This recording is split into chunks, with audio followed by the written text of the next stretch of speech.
Engage your English. Alliteration and Assonance in Descriptive Language.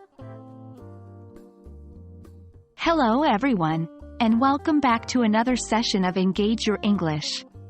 Today, we are diving into an exciting topic that can add depth and character to your spoken and written English: alliteration and assonance. These are key techniques that can make your descriptive language more engaging and fun to use.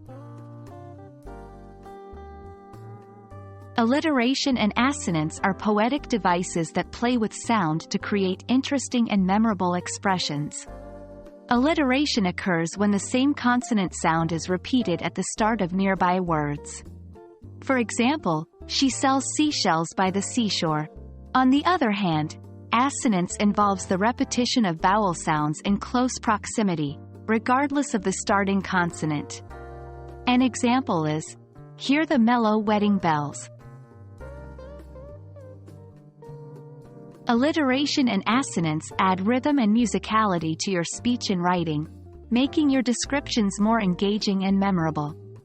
They help you to create vivid mental images, as the sound repetition can reinforce the concept or emotion you are trying to convey. In everyday conversation, these techniques can make your language more vivid and impactful. They can also be used in various forms of writing, from creative pieces and poetry to advertisements and slogans, to make them more catchy and engaging. For example, in a conversation, you might say, "The park was peaceful," punctuated by the playful chirping of birds. Here, the repeated P sound in peaceful, punctuated, and playful uses alliteration to stress the serene environment. Similarly, you might describe a landscape in a letter or a diary entry. "The drowsy drone of the distant waterfall lulled me to sleep."